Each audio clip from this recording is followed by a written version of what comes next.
વચન વિવેકી જે નર ને નારી પાનબાઈ બ્રહ્માદિક લાગે તેને પાયજી. યથાર્થ વચનની સાન જેણે જાણી તેને કરવું પડે નહીં બીજું કાંઈ રે. વચન વિવેકી જે નર ને નારી પાનબાઈ બ્રહ્માદિક લાગે તેને પાયજી. વચનમાં જે સમજે ને મહાસુખ ઉપજે ને ગતરે ગંગાજી કહેવાય રે. એકાંતે બેસીને અલખ આરાધે તો પ્રભુજી પ્રસન્ન તેને થાય રે. વચન વિવેકી જે નર ને નારી પાનબાઈ બ્રહ્માદિક લાગે તેને પાયજી. વચને સ્થાપન ને વચને ઉત્થાપન પાનબાઈ વચને મંડાય પ્રભુનો પાઠ રે. વચન નાય પુરાય તો નહીં રે અધૂરા રખાવો વચનનો જોને ઠાઠ રે. વચન વિવેકી જે નર ને નારી પાનબાઈ બ્રહ્માદિક લાગે તેને પાયજી. વસ્તુ વચનમાં છે પરિપૂરણ પાનબાઈ વચને છે ભક્તિ કેરું અંગ રે. ગંગા સતી રે એમ કરી બોલ્યા કે કરજો વચન વાળાનો સંગ રે. વચન વિવેકી જે નર ને નારી પાનબાઈ બ્રહ્માદિક લાગે તેને પાયજી. યથાર્થ વચનની સાન જેણે જાણી તેને કરવું પડે નહીં બીજું કાંઈ રે.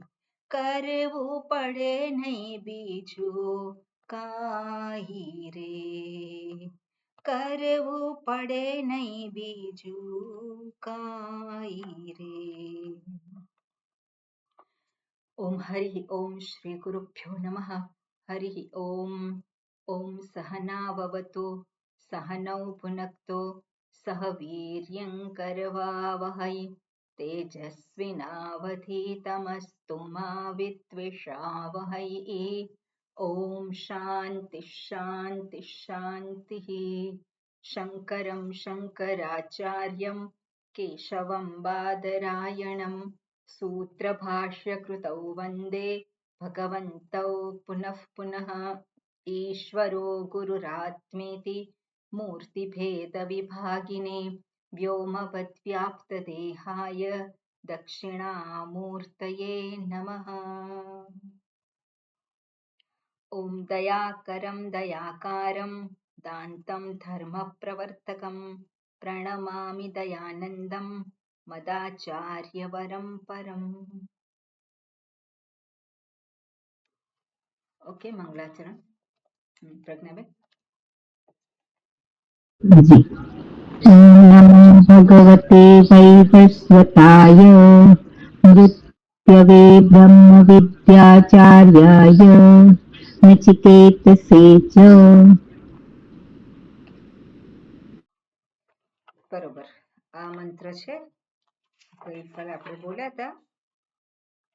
હા, અને રિપીટ કરાય. 12મો મંત્ર અને 13મો મંત્ર. હા, કોણ બોલશે? હા, ચંદ્રિકાબેન આપ બોલો. દુષ્યંતભાઈ આપ બોલશો? હા. હા જી બોલો.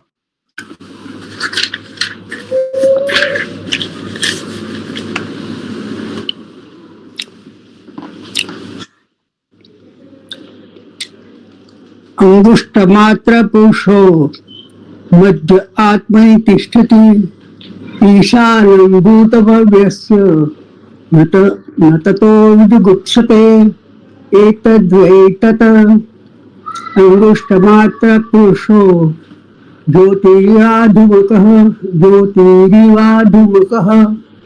ईशानो भूतभव्यस्य स एवाद्य स पुष्वः एतद्वै तत्. સરસ. જ્યોતિરિવા ધૂમકઃ. ધૂ જે છે લંબાવો એટલે ઓટોમેટિક રાગ પણ આવી જાય. ઘણું બધું સુધર્યું છે બધાનું ચેન્ટિંગ, એટલે રસ્વ દીર્ઘ જે છે બધા ધ્યાન રાખે છે, એટલે સારું કહેવાય. જી ઓકે. આપણે આ જોઈ રહ્યા હતા આમાં અંગુષ્ઠ માત્ર પુરુષ મધ્યે આત્મની તિષ્ઠતિ. એનો અર્થ છે ઓકે, આપણે જે જોઈ રહ્યા હતા મૃત્યોઃ સમૃદ્ધિમાપ્નોતિ યઃ ઇહ નાનેવ પશ્યતિ, અને આ મંત્ર શરૂ કર્યો તો ને આપણે બીજી એક ચર્ચા ચાલતી હતી ને મન હા, એ વિશે. બરોબર છે, પણ આ મંત્ર આપણે જોયો તો કે જોતા હતા ને આ મંત્ર? હા, જોતા હતા. એટલે અંગુષ્ઠ માત્ર એટલે અંગૂઠાની જેમ. અને આમાં જે દર્શાવ્યું છે ઉપાસના માટે એ પ્રમાણેની અહીંયા વાત કરેલી છે કે ઉપાસના કરી શકે, કે પુરુષ જે છે કેવો છે? અંગૂઠા જેટલો છે. અને અંગૂઠા જેટલો છે એટલે કેટલો છે કે અંગૂઠો જેવી રીતે આંગળીમાં વચ્ચે રાખીએ તો આખી બધી જ આંગળીઓમાં વચ્ચે પૂરાઈ જાય છે, જગ્યા રહેતી નથી એમ. એટલે જે ખાલી જગ્યા જે છે એ અંગૂઠાથી જેવી રીતે પૂરાઈ જાય છે, એવી જ રીતે હૃદયમાં આ એક કલ્પના કરવામાં આવી છે. હૃદય આકાશમાં આત્મા કેવી રીતે રહેલો છે? અંગૂઠાની જેમ. એટલે જેવી રીતે આંગળીમાં આમ કરીને હોય, અંગૂઠો રહેલો હોય, અને દરેકનું હૃદય જે છે એની પોતાની હથેળી જેટલું હોય, એટલે એટલા માટે એની અહીંયા કલ્પના કરવામાં આવી છે. અને એટલે હૃદય આકાશમાં અંગૂઠા જેટલો આત્મા છે. હવે હૃદય આકાશમાં પેલું સ્થૂળ રીતે નથી, કારણ કે સ્થૂળ રીતે હોય તો બાયપાસ સર્જરી કરે ત્યારે શું થાય? અંદરથી આત્મા પ્રગટ થાય. એટલે એવું કંઈ છે નહીં આમાં, પણ ઉપાસના માટે આ વસ્તુ અહીંયા શાસ્ત્રએ દર્શાવેલી છે, શ્રુતિએ દર્શાવેલી છે કે આને ક્યાં પામવાનું? તો ઉપલબ્ધિ સ્થાન દર્શાવે છે. એક ઉપાસના માટેનું સ્થાન બતાવે છે, અને બીજું વેદાંત શાસ્ત્રને આધારે જોવા જઈએ તો વેદાંત શાસ્ત્ર વાત કરે છે આત્માની. આત્મા ક્યાં ઉપલબ્ધ થાય? તો કે હૃદય આકાશમાં. તો હૃદય આકાશમાં કઈ રીતે છે? તો હૃદય આકાશમાં બુદ્ધિરૂપી ગુફામાં. હૃદય આકાશ જે છે હૃદયમાં બુદ્ધિ, અંતઃકરણ, અને અંતઃકરણમાં હું રૂપે પ્રગટ થાય છે.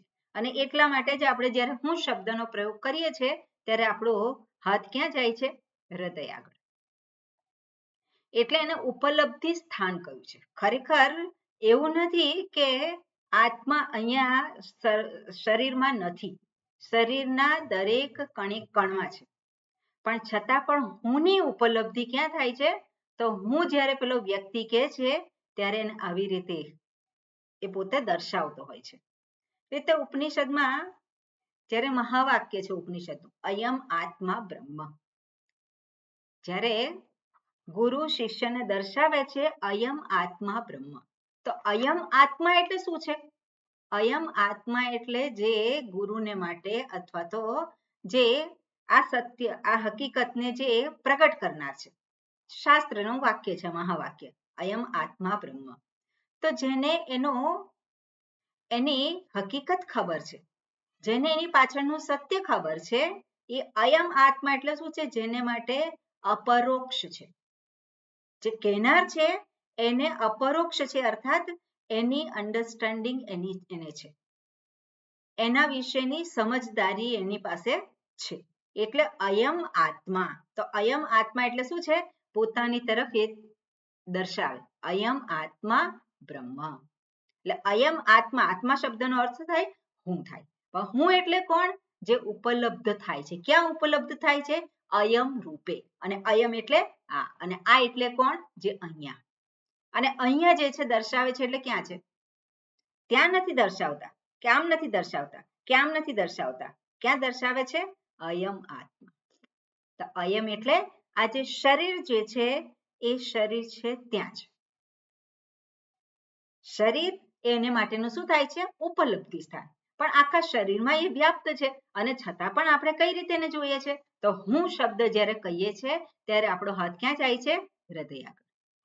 એટલા માટે શાસ્ત્ર ફરી પાછું એને અંગુષ્ઠ માત્ર પુરુષ મધ્યે આત્મની તિષ્ઠતિ, અને આ પ્રમાણે આપણને ઉપલબ્ધિ સ્થાન દર્શાવે છે.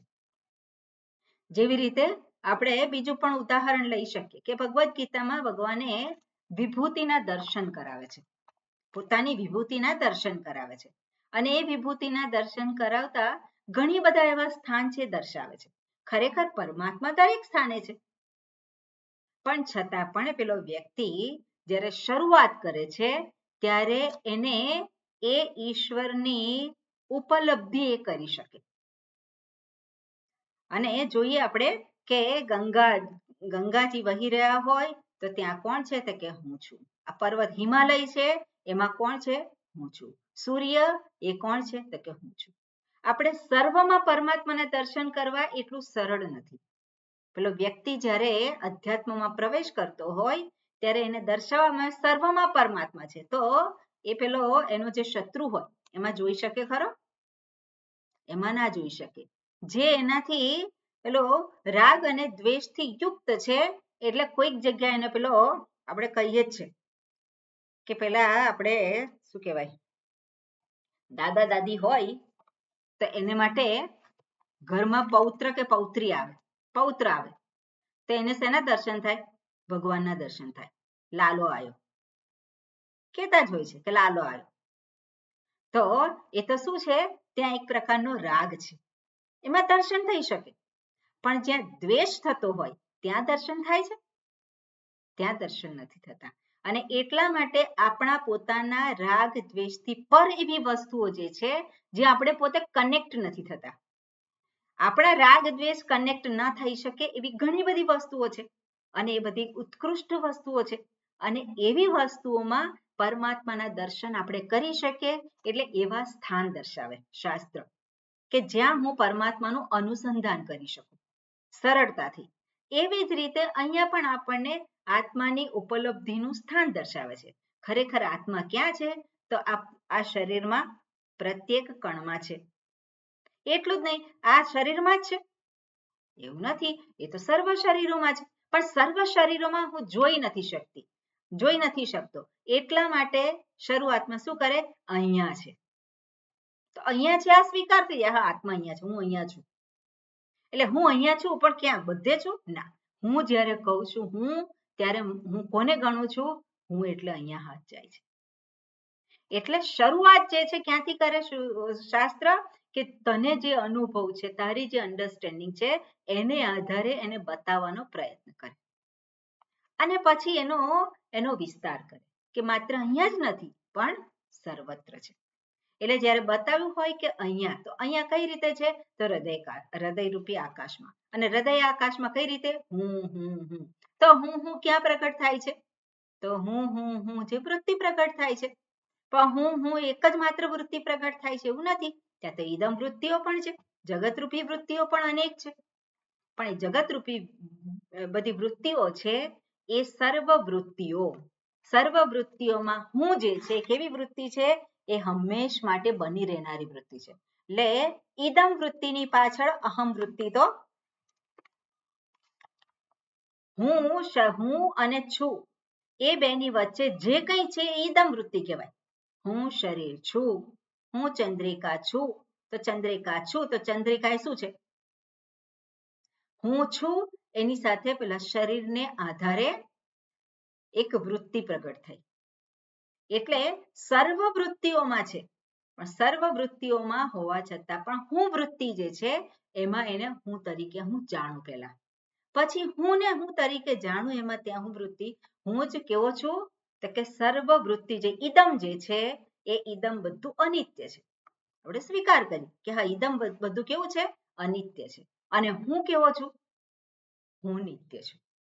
હવે હું નિત્ય છું તો હું ક્યાં છે હું ક્યાં છે હું તો હું શું કહું અહીંયા છું હું છું અહીંયા છું હું છું.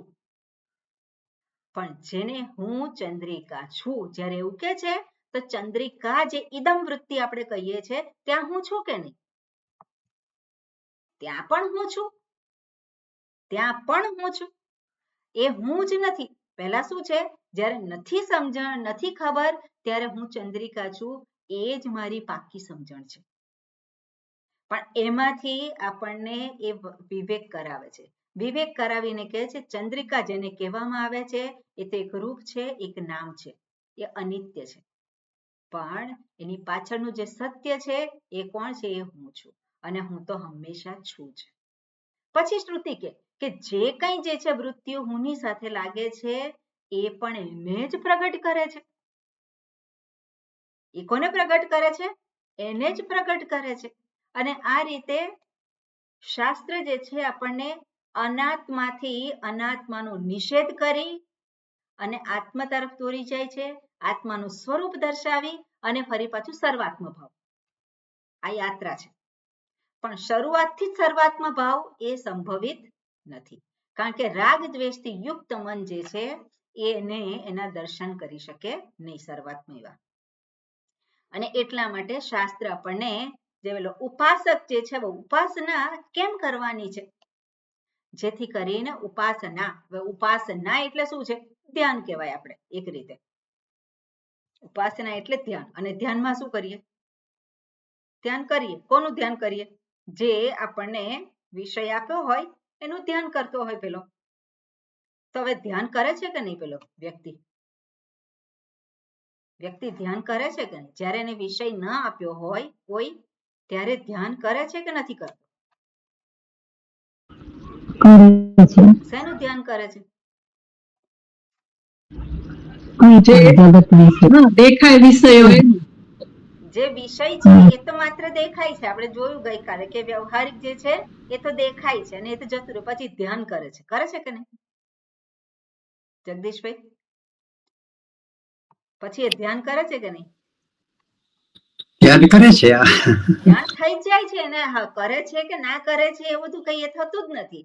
એ ધ્યાન થઈ જ જાય છે. શેના આધારે થાય છે તો આપણે જોઈએ કે એના સંસ્કારને આધારે એની જે સમજણ છે એનું જે કંઈ છે એ બધાને આધારે પેલું ધ્યાન ઓટોમેટિક જ થઈ જાય છે.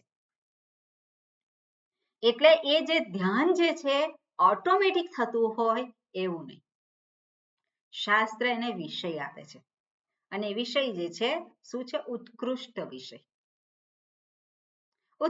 વિષય છે. એટલે અહીંયા જ્યારે દર્શાવ્યું હોય કે અંગુષ્ઠ માત્ર પુરુષ મધ્ય આત્મની તિષ્ઠતિ અને સાથે દર્શાવ્યું ઈશાન ભૂત ભવ્યસ્ય એ કોણ છે ભૂત અને ભવિષ્યનો ઈશાન એટલે ઈશ્વર છે શાસન કરનાર છે. તો ભૂત અને ભવિષ્ય અને વર્તમાન ત્રણેયનો શાસન કરતા છે. તો એ શાસન કરતા કેવો હોય નિત્ય હોય.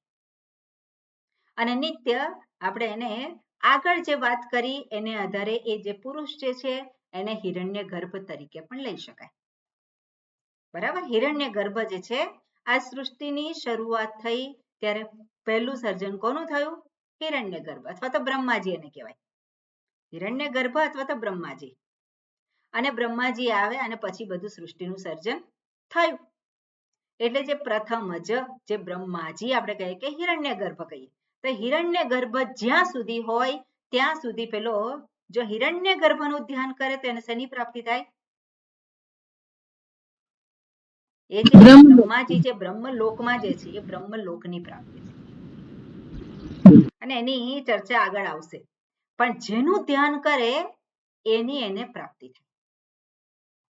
હવે કોનું ધ્યાન કરીએ છીએ આપણે એ મહત્વનું છે. ધ્યાન કોનું કરીએ છે એને એની પ્રાપ્તિ થાય. જે આગળ બતાવ્યું મૃત્યોહો સમૃત્યુમ આપનોતિ. તો મૃત્યુથી મૃત્યુને પામે છે કેમ? કારણ કે ધ્યાન કોનું કરે છે? શરીરનું કરે છે. તો શરીર કેવું છે? મર્ત્ય છે. મર્ત્ય શરીરનું ધ્યાન કરે, શેનું પ્રાપ્તિ થવાની છે? મર્ત્ય શરીરની પ્રાપ્તિ થવાની છે. પણ એનાથી ઉત્કૃષ્ટ જે છે, જેનો વિષય બને, જે સભાનતા પૂર્વક જેનું ધ્યાન કરે, જે સહજ ધ્યાનમાંથી ઉપર ઉઠ્યો છે, અને હવે એ શું કે પ્રયત્ન પૂર્વક કોઈક એવી વસ્તુ છે એનું એ ધ્યાન કરે છે. કઈ વસ્તુ હોય? સ્થૂળ વસ્તુ ના હોય. કેવી છે? સૂક્ષ્મ છે. તો સૂક્ષ્મ એટલે શું છે? પ્રાણાત્મા અથવા તો હિરણ્ય ગર્ભ કે બ્રહ્માજીનું ધ્યાન કરે. તો એ બ્રહ્માજીનું ધ્યાન કરે એ બ્રહ્મલોકને પામે છે પેલો ઉપાસક. અને જે વેદાંતી, જે શાસ્ત્રને, જે સત્યને સમજવા માટે પ્રયત્નશીલ છે, એ જુએ કે જેને હિરણ્ય ગર્ભ કહેવામાં આવે છે એની પાછળ પણ જે તત્વ છે એ જ તત્વ ક્યાં છે? આ હુંની પાછળ પણ છે. એ ક્યાં અવેલેબલ છે? એ ક્યાં પ્રાપ્ત છે? આ હૃદય રૂપી આકાશમાં. એ જ પરમાત્મા અથવા તો એ જ આત્મા અહીંયા પણ છે. અને એ વસ્તુ જે સત્ય છે એનું એ પોતે શું કરે છે? એનું અનુસંધાન કરે, જેને નિધિધ્યાસન કહેવાય અથવા તેને ધ્યાન કહેવાય. સમજદારી પૂર્વક સત્યનું અનુસંધાન, સમજદારી પૂર્વક સત્યનું અનુસંધાન એને સ્વરૂપ ધ્યાન કહેવાય. સમજદારી પૂર્વક સત્યનું અનુસંધાન કરે ને સ્વરૂપ ધ્યાન કહેવાય. પણ સમજદારી વગર સત્યનું ધ્યાન કરે તો એને ઉપાસના કહેવાય. સમજદારી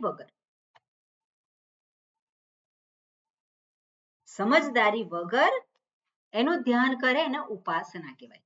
અને જ્યારે સમજદારી વગર કરે છે ત્યારે સત્યનું ભાન નથી, એટલે એને માટે એ સગુણ ઈશ્વર જ હોય. સત્યનું સમજદારી પૂર્વક સત્યનું અનુસંધાન કરે છે એ નિર્ગુણ ઈશ્વર છે. પણ જ્યારે સમજદારી રહિત જ્યારે સત્યનું અનુસંધાન કરે છે ત્યારે એ સગુણ ઈશ્વર જ હોય. એ સાકાર રૂપ હોય, સાકાર એને કહેવાય. પણ એ જે ધ્યાન જે છે એ પણ મારા માટે ઉપયોગી છે. શેને માટે ઉપયોગી છે? જે ઉત્કૃષ્ટનું અનુસંધાન છે, જે મને નિકૃષ્ટથી છોડાવે છે. નિકૃષ્ટ શું છે? સ્થૂળ. સ્થૂળ બધું કેવું છે? નિકૃષ્ટ છે. એટલે શરીરનું ધ્યાન કરીએ તો કેવું છે? સ્થૂળ શરીર છે. પણ સૂક્ષ્મ શરીર પર દ્રષ્ટિ હોય તો એ ધ્યાન કેવું કહેવાય? સ્થૂળ શરીર કરતા ઉત્કૃષ્ટ કહેવાય. કહેવાય કે નહીં? અને એ જે સૂક્ષ્મ શરીર છે, આ એક વ્યષ્ટિ સૂક્ષ્મ શરીર નહીં, પણ એનો વિસ્તાર કરે, સમષ્ટિ સૂક્ષ્મ શરીર. તો એ ધ્યાન પણ એના કરતા કેવું થાય? એના કરતા ઉત્કૃષ્ટ. એટલા માટે જ આગળ મંત્ર આવ્યા હતા કે ઇન્દ્રિયાર્થે શું આવ્યું? જે ઇન્દ્રિયેભ્યઃ પરા હ્યર્થાઃ અર્થેભ્યશ્ચ પરમ મનઃ મનસસ્તુ પરા બુદ્ધિઃ બુદ્ધિરાત્મા મહાન પરઃ મહતઃ પરમ અવ્યક્તમ અવ્યાક્તાત પુરુષઃ પરઃ. એ જે મંત્ર છે એમાં શું દર્શાવ્યું? સ્થૂળથી સૂક્ષ્મની યાત્રા બતાવી. એટલે સ્થૂળથી ઉપર ઉઠવા માટે ધ્યાન કોનું કરવાનું હોય? એનાથી ઉપરનું ધ્યાન કરવાનું હોય. અને આવી રીતે આજે સગુણનું જે આકાર આપણે કહીએ છીએ એનું ધ્યાન કરવાથી મન એકાગ્ર થાય, નિર્મળ થાય. એટલે સગુણની ઉપાસના, સગુણનું ધ્યાન એ આવશ્યક છે. શેને માટે? તો બધી જે સાધના છે આપણે જોઈએ સ્વરૂપના દર્શનની, સ્વરૂપ જ્ઞાન વગરની જે કંઈ સાધના છે એ બધી જ સાધનાઓ જે છે એ મનની એકાગ્રતા અને નિર્મળતા માટે છે. સત્યનું દર્શન કેવી રીતે થાય? તો સમજદારી પૂર્વક જ થાય, વિવેક કરવાથી થાય. બરાબર? સત્યનું દર્શન વિવેકને આધારે જ થાય. એની પહેલાનું જે કંઈ છે કરવામાં આવે છે, એટલે આપણને જે કંઈ સાધનો દર્શાવ્યા છે, કર્મ હોય કે ઉપાસના હોય, એ બંને સાધનો શેને માટે છે? અંતઃકરણને તૈયારી માટે, મનની તૈયારી. મન એનાથી કેવું પ્રાપ્ત થાય? એકાગ્ર અને નિર્મળ. એટલે સગુણ ઈશ્વર જેને કહીએ છે એનું ધ્યાન મને શું આપે? મનની એકાગ્રતા અને નિર્મળતા. એટલે આપણે જે કંઈ જીવન જીવીએ છીએ એનું પ્રયોજન શું હોય? જે કંઈ જીવન જીવતા હોય એનું પ્રયોજન શું હોય?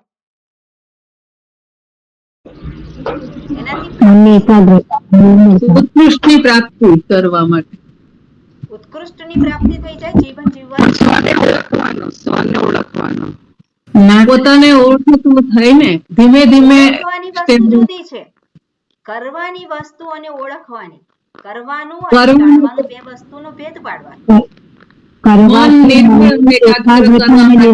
અત્યારે આપણે જે કરીએ છીએ શું કરીએ છીએ?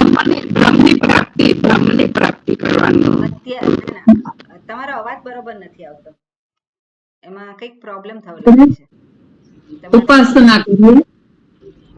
આપણે બે વસ્તુને હંમેશા જુદી જોવાની. આપણા જીવનને જ્યારે જોઈએ ત્યારે બે વસ્તુ હંમેશા આપણને સ્પષ્ટ હોય. એક આપણું જે જીવન જે છે જેમાં કર્મ રહેલું છે, કર્મથી યુક્ત જીવન છે. અને કર્મથી યુક્ત જીવન છે એમાં આપણું આ સ્થૂળ શરીર, ઇન્દ્રિયો, મન, એની પાછળ રહેલું મન એ આવી જાય. બરાબર? અને બીજું જે છે આપણે જોઈએ તો આપણું જે વિવેક પ્રાધાન્ય જે જીવન છે, એટલે જ્યાં વિવેક કરીએ છીએ. તો વિવેક કરવાનો હોય ત્યાં કરવાનું છે એ કર્મ છે? વિવેક કરવાનું એટલે એ કોઈ કર્મ છે? અને વિવેક કરવાનો આપણે ધારો કે કર્મ ગણીએ તો સમજદારી છે. જે વિચાર કરવાનો જે અહીંયા દર્શાવે છે શાસ્ત્રની સહાયથી. શાસ્ત્રની સહાયથી જ્યારે વિવેક કરીએ છીએ એમાં શું છે? નિત્ય અનિત્યનો વિવેક કરીએ છીએ. બરોબર? નિત્ય અનિત્યનો વિવેક કરીએ છીએ. અને શાસ્ત્રની સહાયથી શ્રવણ કરીએ છીએ ત્યારે. પણ શ્રવણ જ્યારે નથી કરતા ત્યારે બાકીનો જે સમય છે એ બાકીનો સમય જે છે એમાં કયા પ્રકારનું જીવન છે? જે આપણે કહીએ તો મુખ્યત્વે શું રહેલું છે? કર્મ પ્રાધાન્ય. જેમાં કર્મનું પ્રાધાન્ય છે. વિવેક નથી કરતા એવું નહીં, વિવેક પણ કરીએ છીએ, પણ વિવેક જે છે એનું પ્રાધાન્ય ઓછું છે. અને આપણા માટે જે કર્મનું ક્ષેત્ર છે, કર્મના સાધનો કયા છે આપણને આપેલા છે? કયા સાધનો છે? કર્મેન્દ્રિયો, જ્ઞાનેન્દ્રિયો પ્રાપ્ત કરીએ. પણ કર્મેન્દ્રિયો છે શરીર છે. શરીર, આ સ્થૂળ શરીર અને કર્મેન્દ્રિય સાધન છે. એના થકી જે કંઈ થાય એ બધું શું છે? એ કર્મ. અને મન જે છે એની પાછળ છે. મન એની પાછળ હોય તો જ થઈ શકે. એટલે આપણને જે આપવામાં આવેલા જે સાધનો છે એટલા માટે જ કહેવામાં આવે કે કાયિક કર્મ, વાચિક કર્મ. વાચિક જે છે એટલે અહીંયા માત્ર વાગીન્દ્રિય, પણ વાગીન્દ્રિય ઉપર લક્ષિત બધી જ કર્મેન્દ્રિયો. હાથ જે છે એનું કાર્ય શું છે? લેવાનું. તત્વબોધમાં દર્શાવેલું છે વસ્તુ ગ્રહણમ. અને પગ જે છે એનું કાર્ય શું છે? ગમનમ. બધી કર્મેન્દ્રિયો જે છે એ કોઈ કાર્ય કરે છે. એ બધા સાધન છે. એટલે આપણે જોઈએ કે આપણું જીવન જે છે એ મોટા ભાગે આપણો સમય જે છે એ શેમાં છે? કોઈક ને કોઈક પ્રવૃત્તિમાં છે. એ જે કંઈ પ્રવૃત્તિ છે એની પાછળનો ઉદ્દેશ શું હોય? શેને માટે હોવું જોઈએ? એટલે આપણે એ વસ્તુને જોવી જોઈએ કે હું જે કંઈ કરું છું એની પાછળ, કારણ કે હું કરું છું આવે છે કે નહીં? હું કરું છું એટલે કરતા છે પેલો, અને એ કરતા છે તો શેને માટે કરે છે? તો એ કર્તાનો ઉદ્દેશ્ય જે છે કેવો હોવો જોઈએ? એને ખબર હોવી જોઈએ કે હું અંતઃકરણ અથવા તો મનની એકાગ્રતા અને નિર્મળતા માટે કર્મ કરું છું. એટલે કર્મ થકી પ્રાપ્ત શું થાય? મનની એકાગ્રતા અને નિર્મળતા. એના દ્વારા હુંના સ્વરૂપનું ભાન થાય કર્મ થકી. જયંતભાઈ, ના થાય ને? સ્વરૂપનું ભાન થાય ના. એટલે કર્મ હું મારી પ્રવૃત્તિ છે, મને શું ઉત્કૃષ્ટ શું આપી શકે? જે ઉત્કૃષ્ટ જે મને પ્રાપ્ત થઈ શકે એ મન જે છે મારું તૈયાર થાય, અધિકારીત્વ પ્રાપ્ત થાય. અને અધિકારીત્વ પ્રાપ્ત થયેલું છે એવું જે મન છે ત્યાં શાસ્ત્રનો વિચાર કરવામાં આવે ત્યારે સત્યનું દર્શન થાય. શેનો વિચાર? નિત્ય અને અનિત્ય, ત્યાં એને સ્પષ્ટ રૂપે દેખાય. એટલે આપણે જે ઉપાસના દર્શાવી હોય, કર્મ દર્શાવ્યા હોય, તે બધું શેને માટે? તો મનની એકાગ્રતા અને નિર્મળતા. કર્મથી આજ ઉત્કૃષ્ટ પ્રાપ્ત થઈ શકે. બરાબર? કર્મથી બીજું કંઈ પ્રાપ્ત ના થઈ શકે. ઉત્કૃષ્ટમાં ઉત્કૃષ્ટ શું પ્રાપ્ત થઈ શકે? તો કે આ જ છે ના. પણ કર્મ તો શાસ્ત્રમાં દર્શાવેલા છે અને પેલાને સ્વર્ગલોકની પ્રાપ્તિ થાય છે. તે સ્વર્ગલોકની પ્રાપ્તિ, બીજા લોકોની પ્રાપ્તિ, એ બધું પણ થઈ શકે. કર્મ અને ઉપાસના એ પણ થઈ શકે, પણ જેને ઈચ્છા છે એને, જેને એની ઈચ્છા છે, કોઈક અનુભવ કરવાની ઈચ્છા છે, એને કર્મ થકી કર્મના ફળ રૂપે એની પ્રાપ્તિ થાય. એટલે બ્રહ્મલોકની પ્રાપ્તિ કઈ રીતે થાય? કર્મ અને ઉપાસના બંને. એટલા માટે અહીંયા કર્મ અને ઉપાસના બંને દર્શાવેલા છે. કર્મ કયું કર્મ? વૈદિક કર્મ. ત્યાં આપણું લૌકિક કર્મ ના આવે, વૈદિક કર્મ. અને ઘણા બધા કર્મો કરવાના હોય, જે કંઈ દર્શાવેલું છે એ પ્રમાણે જીવન જીવવાનું છે. અને એટલું જ નહીં, જ્યારે પ્રાણ ત્યાગ કરે એની પણ પ્રક્રિયા દર્શાવેલી છે. એટલે પ્રાણ ત્યાગ કરે કેવી રીતે? તો કે પોતાનું પ્રાણ જે છે મૂર્ધા, અહીંયા શું કહેવાય? અહીંયા સહસ્રાર ચક્ર, અને સહસ્રાર ચક્રમાંથી પ્રાણનો ત્યાગ કરે. તો પ્રાણનો ત્યાગ કરવાનો હોય, આપણને જ્યાં શ્વાસ લેવાની તકલીફ થતી હોય, હાંફ ચડી જતો હોય, તો એ પ્રાણનું નિયંત્રણ કેવી રીતે કરી શકીએ? તો પ્રાણનું નિયંત્રણ કરી અને એને હૃદય સ્થાનમાંથી ઉપર ઉઠાવી સહસ્રાર ચક્ર સુધી લઈ જવા, અને ત્યાંથી એનું શું કરે? ઉર્ધ્વગમન થાય. અને તો પછી એવી રીતે એનું છેલ્લું સ્ટેપ છે. એવી રીતે બ્રહ્મલોકમાં જઈ શકે. એટલે આપણા જેવા માટે તે પોસિબલ છે નહીં. અને એવી જે કેવી રીતે કરવાનું એ બધું હવે રહ્યું નથી. પ્રાણનો ત્યાગ કરવાનો જે દર્શાવે છે કે આવી રીતે પ્રાણનો ત્યાગ કરે એ જઈ શકે.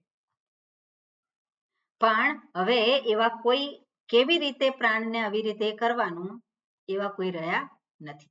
એવા ઉપાસકો પણ નથી રહ્યા અને એવું છે નહીં. એટલે આપણા માટે બ્રહ્મલોક જે છે એને ભૂલી જવાનું. એટલે બ્રહ્મલોકની પ્રાપ્તિ થઈ શકે, ઉત્કૃષ્ટ લોક છે, પણ એમાં કર્મ અને ઉપાસના બંને. એ સગુણ બ્રહ્મ કહેવાય. પણ નિર્ગુણ બ્રહ્મની જેને પ્રાપ્તિ કરવી છે એને માટે કર્મ થકી અંતઃકરણની તૈયારી, નિર્મળતા અને એકાગ્રતા પ્રાપ્ત થઈ શકે. અને ઉપાસના જે છે, ઉપાસના પણ શું છે? અંતઃકરણની એકાગ્રતા અને નિર્મળતા. એટલે કર્મ અને ઉપાસના જે છે એ બંનેથી એને એ પ્રાપ્ત થઈ શકે. તો ઉપાસના એટલે આપણે ધ્યાન કહીએ છીએ, પણ એ તો માનસ કર્મ છે. પણ એ માનસ કર્મ અને વિવેક કરીએ શાસ્ત્રને આધારે, શાસ્ત્રની સહાયથી, એ બંને તદ્દન જુદું છે. બરાબર? એટલે એક માનસ કર્મ જે છે એ કોઈક ઉત્કૃષ્ટ ફળની પ્રાપ્તિ માટે છે, બ્રહ્મલોકની પ્રાપ્તિ માટે આપણે કહીએ, ઉપાસના જેને કહીએ છીએ, અથવા તો અંતઃકરણની યોગ્યતા માટે. બરાબર? અંતઃકરણની યોગ્યતા માટે. કયો ઉદ્દેશ છે? વ્યક્તિ ઉપર આધાર છે. શેને માટે કરે છે એ વ્યક્તિ ઉપર આધાર છે. એટલે આ પ્રમાણે કર્મ, ઉપાસના અને જ્ઞાન.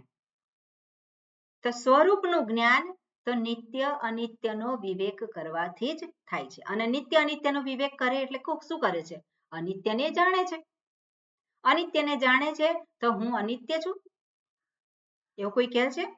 હું અનિત્ય નથી, હું તો નિત્ય છું. તો હું ચંદ્રિકા છું તેમાં અનિત્ય શું છે? નામ છે નામ રૂપ ચંદ્રિકા. નામ શું કરે નામ છે? અનિત્ય છે. નિષેધ કરે છે. જ્યાં બધું નિષેધ થઈ જાય છે ત્યાં કોણ રહે છે? હું છું.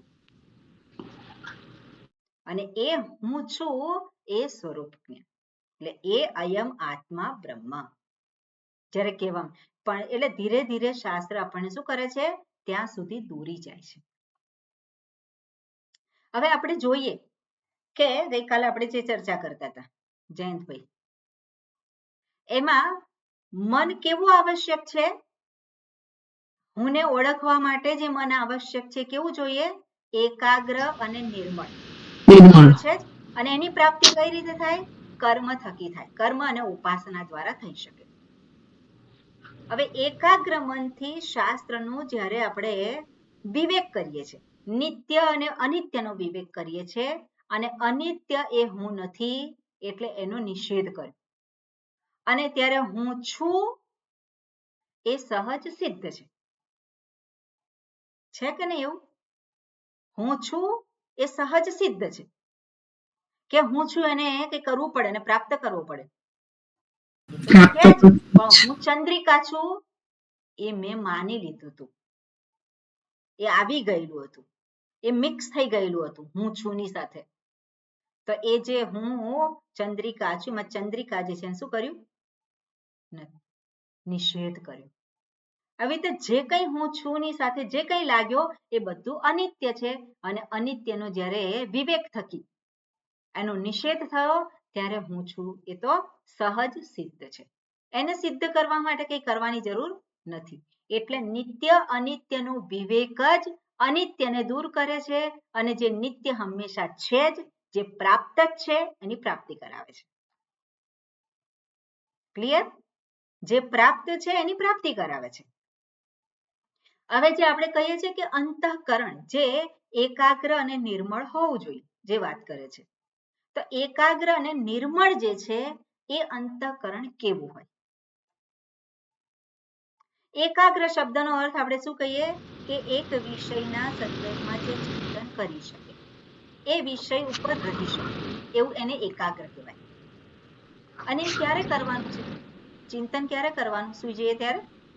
સ્વપ્ન જાગ્રત કર્મ કરતી વખતે. અવસ્થામાં જ કરવાનું છે. કર્મ કરતી વખતે જાગ્રત અવસ્થામાં સમજદારી પૂર્વક અને સભાનતાથી, બરાબર ને? સમજદારી પૂર્વક અને સભાનતાથી કરવાનું છે.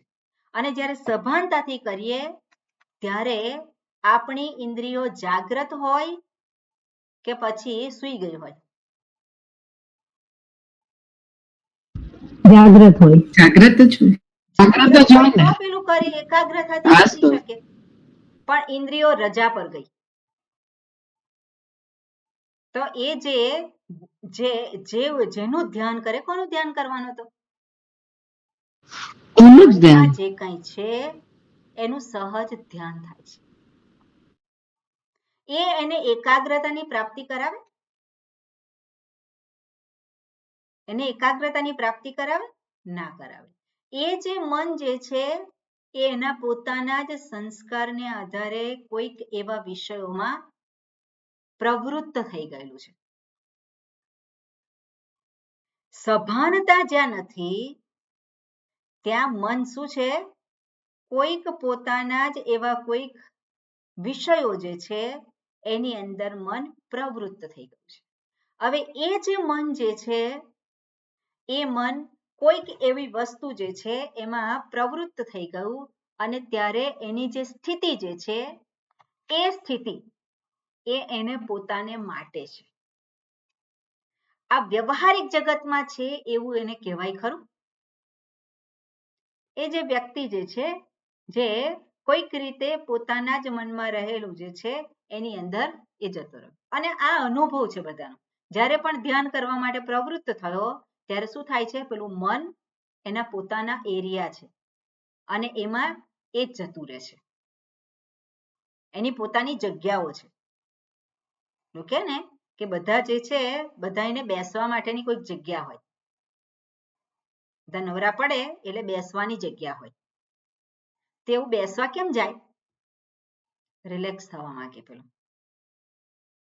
હવે શું છે? રિલેક્સ થવા માંગે અને એ વસ્તુ ગમે છે, ખરું કે નહીં? ન ગમતું હોય એવું કરે એ બેસવા જાય ત્યાં, ન ગમતું હોય ત્યાં એ ના. એવી જ રીતે મન પણ આપણું જ્યારે કંઈક કાર્ય જે સૂક્ષ્મ કાર્યમાં પ્રવૃત્ત થયું હોય તો ત્યાંથી એ નિવૃત્ત થઈ અને પોતાને ગમે છે એવા કોઈક સ્થાનની અંદર પ્રવૃત્ત થઈ જાય. ત્યારે એવું જે છે મન, એને ગમે ખરું, પણ એ મનને જાગ્રત મન કહેવાય. જયંતભાઈ, ના મન એ વખતે જાગ્રત કહેવાય ને? ના એ કોઈ પ્રકારની સુષુપ્તિમાં એટલે એ કોઈક પ્રકારનો એવો અનુભવ છે, એને અનુભવ તો કહેવાય ને, એનો અનુભવ છે. એટલે પોતેનો જે અનુભવ જે છે એની અંદર પોતે વ્યસ્ત છે. હું મનને આધારે કોઈક એવા અનુભવ જે ગમે છે, મેં કહ્યું ને સ્થાન એનું શોધી કાઢ્યું અને એમાં સુખ થાય છે. હુંને જરૂર સુખ થાય છે અને તો જ એવા સ્થાનમાં એ ગોઠવાઈ જાય છે અને પછી એવી સ્થિતિ એને બનાવી રાખવાની ઈચ્છા થાય છે. કેમ? કારણ કે ત્યાં આ બાહ્ય જગત જે છે, જ્યાં એ જાગ્રત જગત આપણે કહીએ, એમાં જે સમસ્યાઓ રહેલી છે એ સમસ્યાઓ ત્યાં છે નથી. જાગ્રત જગતમાં જે કંઈ વ્યવહારિક જગત છે એમાં જે સમસ્યાઓ છે એ સમસ્યાઓથી નિવૃત્ત થઈ ગયો. ક્યારે? જ્યારે એને પોતાનું કોઈક સ્થાન શોધી કાઢ્યું સુખનું. એટલે જરૂર એ ઉત્કૃષ્ટ સુખ છે. આ સ્થૂળ જગતના સુખ કરતા કેવું છે? ઉત્કૃષ્ટ સુખ છે. કારણ કે સુખ માટે હવે એને આ જગતની આવશ્યકતા નથી. પોતે પોતાના મનને આધારે જ સુખને શોધી શકે છે. બરાબર ને? મન એવું કેપેબલ છે કે આ જગતની એને હવે સુખી થવા માટે આવશ્યકતા નથી.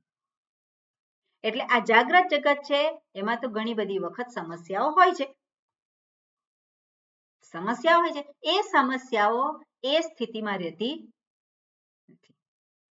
પોતે પોતાની સાથે છે, મન સાથે છે. પણ ત્યાં ધ્યાન રાખવાનું આપણે, સરોજબેન ને જયંતભાઈ, કે ત્યાં ધ્યાન રાખવાનું છે આ અનુભવ છે. આ શું છે? અનુભવ છે. અને આ અનુભવમાંથી જ્યારે પણ બહાર આવે ત્યારે જગત એનું એ જ છે.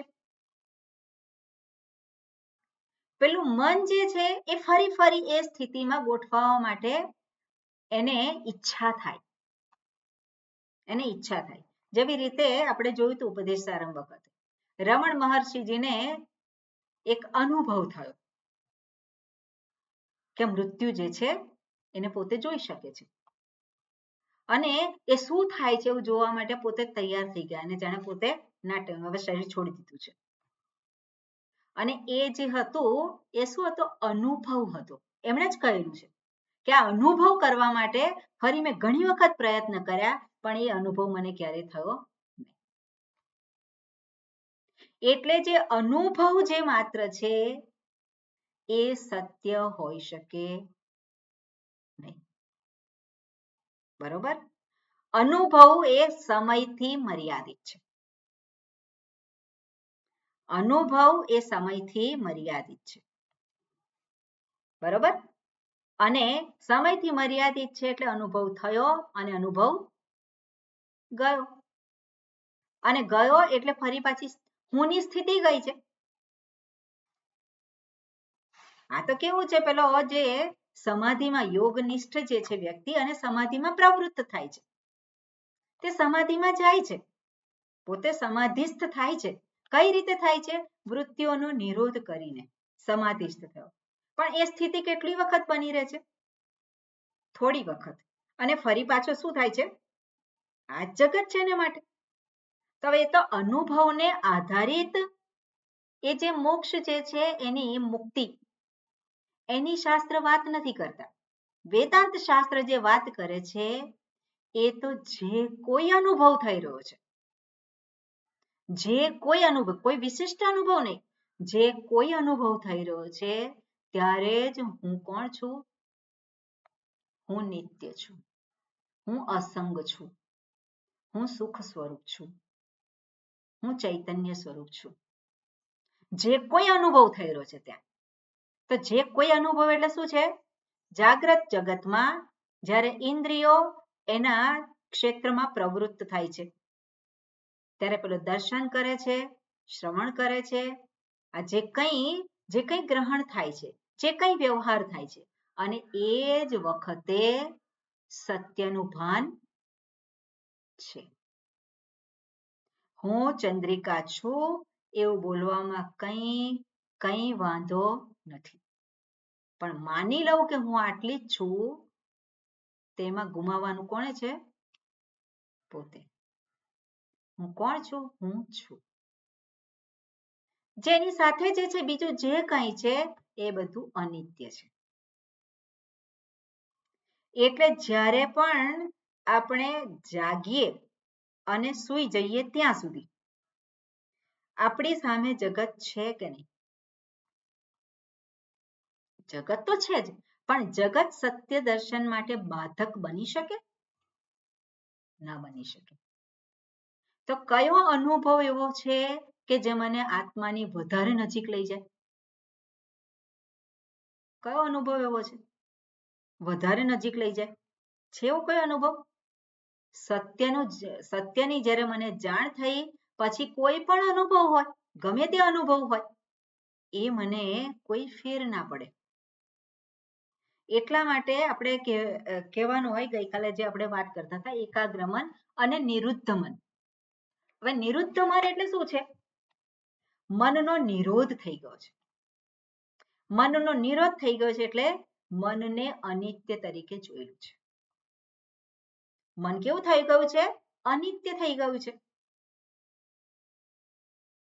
એટલે અમની ભાવ કહેતા હોય શાસ્ત્રમાં. માંડુક્ય ઉપનિષદમાં પણ અમની ભાવ કહેવાય. તો મન હવે એમાં સત્યતા જ નથી રહી. તો મનમાં સત્યતા નથી રહી તો મનમાં જે કંઈ અનુભવો થાય છે, જે કંઈ વિચારો આવે છે, એમાં કઈ સત્યતા છે? એમાં પણ કોઈ સત્યતા નથી. એટલે જ્ઞાની પુરુષ જે છે, જે જાણે છે હકીકતને, વિવેકી પુરુષ છે. જ્ઞાની એટલે વિવેકી.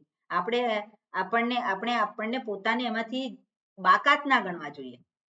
આપણે વિવેક કરીએ, આપણે વિવેકી છીએ. અને જ્યારે વિવેક કરીએ ત્યારે હું ક્યાં છું?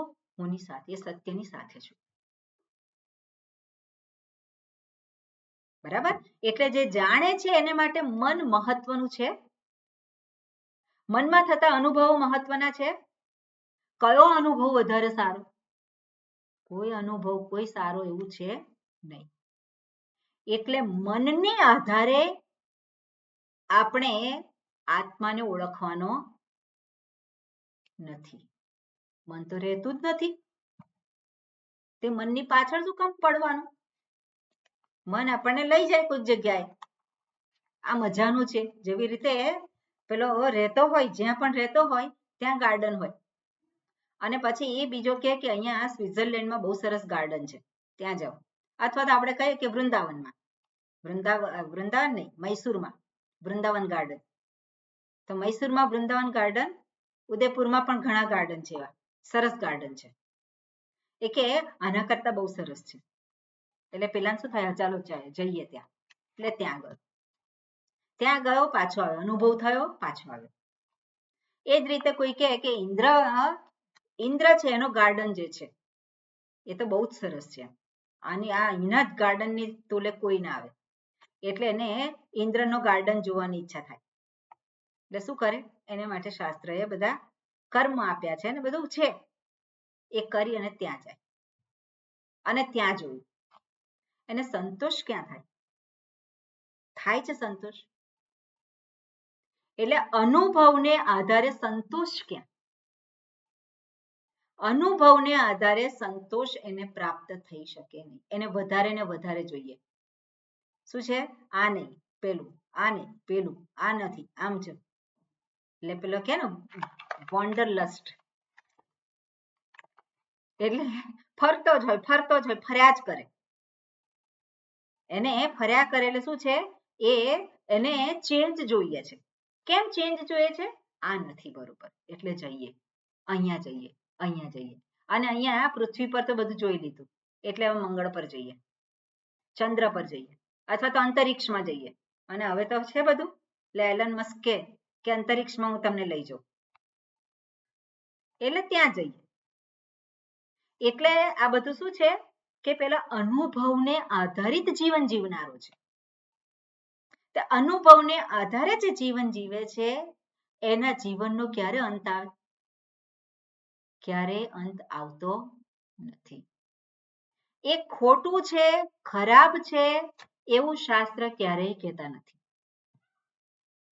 ખોટું છે, ખરાબ છે એવું શાસ્ત્ર ક્યારેય નથી કહેતા. એટલે આપણને ઈચ્છા થાય કે ચાલો આપણે બીજી જગ્યાએ જઈએ તો એ ખરાબ છે એવું ના કહેવાય આપણે. પણ ત્યાં જાણવાનું છે કે ગયા પાછા આવે, મારું કાર્ય સિદ્ધ થયું. એ વિવેક ત્યાં કરવાનું છે. એ વિવેક કરીએ એટલા માટે જ આપણને આ જે જીવન આપ્યું છે. એટલે આપણી જ પોતાની મનની જે સ્થિતિ છે એને જોતા શીખવાનું છે. એને કઈ ઈચ્છાઓ થાય છે, એને શેમાં સુખ મળે છે, એ કઈ રીતે ખુશ થાય છે. પણ અલ્ટિમેટલી મનમાં જે કઈ અનુભવો થાય એ અનુભવ માત્ર છે, અનુભવ સમયમાં છે અને અનુભવ સમયમાં હોવાથી એ સમયથી બદ્ધ છે, સમયમાં જતો રહે છે. અને જ્યાં સુધી હું સ્વરૂપને ન ઓળખું ત્યાં સુધી હું સિદ્ધ ના કરી શકું. સત્યને સત્ય શું છે? હું જ છું. સત્ય કોણ છે? હું પોતે છું. એટલે જે ફરનારો જે છે એ સત્ય નથી, પણ જે ફરે છે, કોણ ફરે છે? ફરનારો સત્ય નથી, પણ કોણ ફરે છે? હું. કયો હું?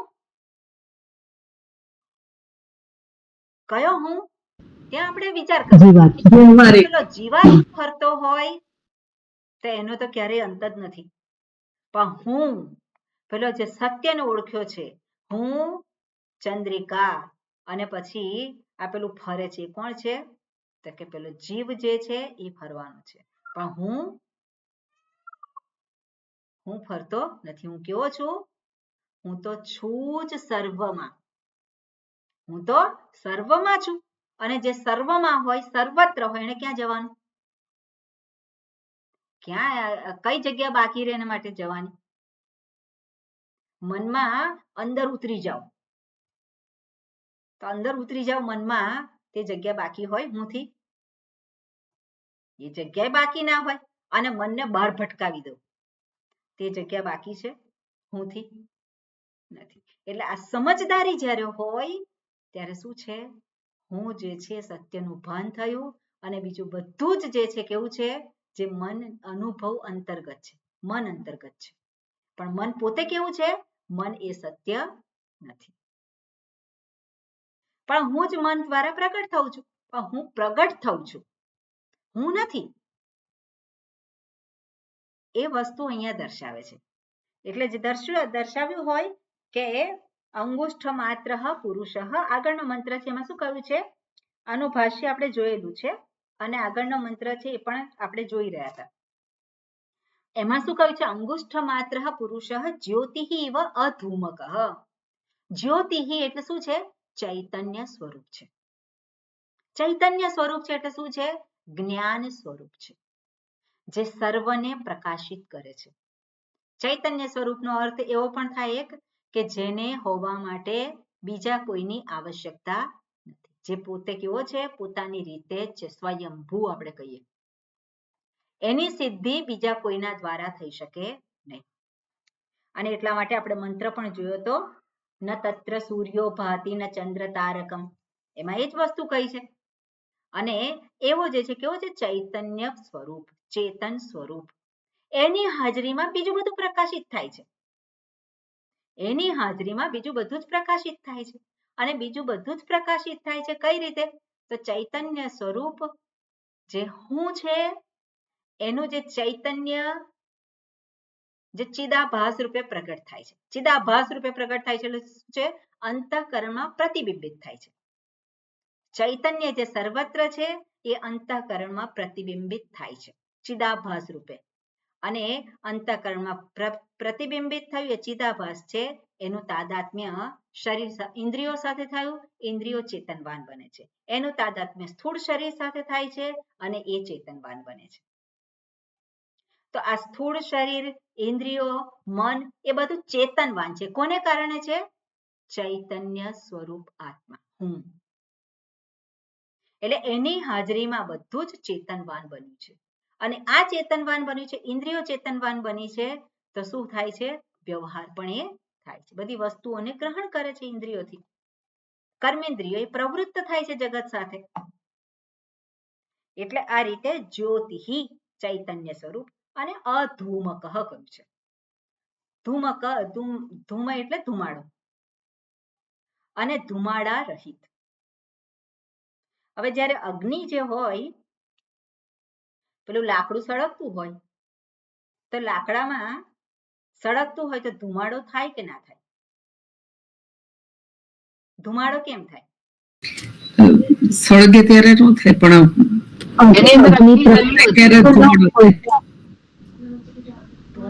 લાકડું જે છે એમાં થોડુંક પણ પાણીનો ભાગ હોય એટલે ધુમાડો થાય. પણ જો એમાં પાણીનો ભાગ ન હોય તો ધુમાડો એવો આપણને દેખાય નહીં. બરાબર ને? એટલે અગ્નિ તત્વ જે લાકડું છે એમાં પણ ગેસ હોય, એમાં ગેસ હોય તો એમાં ધુમાડો દેખાય છે? ના, નથી દેખાતો. ધુમાડો નથી દેખાતો. કેમ? કારણ કે એમાં કઈ ભેળસેળ નથી થતી એટલે ધુમાડો આપણને દેખાતો નથી. એટલે ચૈતન્ય સ્વરૂપ કેવું છે કે જેમાં બીજું કાંઈ દોષ નથી. એમાં જેવી રીતે અગ્નિમાં ધુમાડો રૂપી દોષ જો હોય તો એને કેવો ધુમાડો વાળો અગ્નિ કહેવાય. અગ્નિ પણ શું કરે છે? બધાને પ્રકાશિત કરે છે. પણ એ પ્રકાશ જે છે શું કરે છે? એ પ્રકાશ કેવો છે? ધુમાડાથી યુક્ત છે. પણ અહીંયા જે ઉદાહરણ આપવામાં આવે છે કે ચૈતન્ય સ્વરૂપ જે છે એમાં જડતા નામનું કંઈ છે માત્ર એ કેવું છે?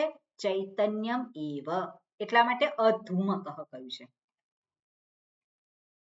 બરોબર? સ્વપ્રકાશત્વ રહેલું છે અને અન્ય પ્રકાશત્વ પણ રહેલું છે. એટલે જ્યોતિહિ ઇવ અધૂમક. ઓકે. ઈશાનઃ ભૂતભવ્યસ્ય એ આગળ જે છે એ પ્રમાણે છે. ન તતો વિજુગુપ્સતે આગળના મંત્રમાં હતું, પણ અહીંયા શું છે? સહ એવ અદ્ય સહ ઉશ્વઃ. તો સહ એવ અદ્ય એટલે શું છે? સહ એટલે એ જ સત્ય, એ જ પરમાત્મા અથવા તો આત્મા. અદ્ય એટલે શું? આજે એટલે કે અત્યારે, વર્તમાનમાં. અત્યારે છે, વર્તમાનમાં છે. સહ ઉ, સહ એ જ, ઉ એટલે ખરેખર, શ્વઃ એટલે કાલે. કાલે એટલે ગઈકાલે અથવા તો આવતીકાલે. કાલે અથવા શું કહેવાય? કાલે એટલે શું? આપણે ગઈકાલે અને આવતીકાલ બંને લઈએ છીએ. આવતીકાલે. હા, એટલે આવતીકાલે. એટલે અત્યારે છે પણ અત્યારે છે અને આવતીકાલે છે અને ગઈકાલે પણ એ હતું જ, એ છે જ. એટલે હંમેશા એ છે જ. એટલે એ કોણ છે? ઈશાનઃ ભૂત ભવ્યસ્ય. એટલે ભૂત અને ભવિષ્યનો એ શું છે? ઈશ્વર છે. અને ગઈકાલે હતો, આજે હતો અને આવતીકાલે પણ એ છે જ. અને કોણ એ? એતત વૈ તત. એતત આત્મા, જે હું ચૈતન્ય સ્વરૂપ, એ જ કોણ છે? એ જ પરમાત્મા, ઈશ્વર જેને કહીએ છીએ. એની પાછળ પણ એ જ સત્ય છે. આવી રીતે અહીંયા એકત્વને અહીંયા સિદ્ધ કરેલું છે. હવે ભાષ્ય છે ખાલી વાંચીએ, પછી એનો અર્થ આવતીકાલે જોઈશું. ઓકે. હા જયવિંદ, હવે હું બોલું છું, રિપીટ કરજો. અંગુષ્ઠ માત્ર પુરુષ अंगुष्ठमात्रः पुरुषः ज्योतिः इव अधूमकः ज्योतिः इव अधूमकः अधूमकम् इति अधूमकम् इति युक्तं ज्योतिः परत्वात् युक्तं ज्योतिष्परत्वात् यः तु एवं लक्षितः यः तु एवं लक्षितः योगिभिः हृदये योगिभिः हृदये ईशानः भूतभव्यस्य ईशानः भूतभव्यस्य सः एव नित्यः कूटस्थः सः एव नित्यः कुटस्थः अद्य इदानीं प्राणिषु वर्तमानः सः उ श्वः अपि वर्तिष्यते सः उ स्वः अपि वर्तिष्यते न अन्यतमः न अन्यतमः न अन्यः तत्समः अन्यः न अन्यः तत्समः यत् तत्समः अन्यस्व अन्यः च जनिष्यते इत्यर्थः जनिष्यते इत्यर्थः अनेन न अयम् अस्ति इति अनेन न अयम् अस्ति इति च एके इति च एके इति अयं पक्षः न्यायतः अयं पक्षः न्यायतः अप्राप्तः अपि न्यायः अतः अप्राप्तः अपि स्ववचनेन श्रुत्या प्रत्युक्तः स्ववचनेन श्रुत्या प्रत्युक्तः प्रत्युक्तः तथा क्षणभंगवादश्च તથા ક્ષણભંગવાદશ્ચ. ઓકે સરસ. અને આપણે આવતીકાલે જોઈશું. પણ જયંતભાઈ આપના પ્રશ્નનો જવાબ મળ્યો કે શું થયું? ના, જવાબ ચોક્કસપણે મળ્યો છે. હવે હું એ જવાબ ઉપર વિચાર કરીને કંઈક વધારે જો હશે તો આપને પૂછીશ. ચોક્કસ. એટલે કાલે પૂછો, વિચાર કરજો એની પર. જી જી. હરિઓમ. હરિઓમ.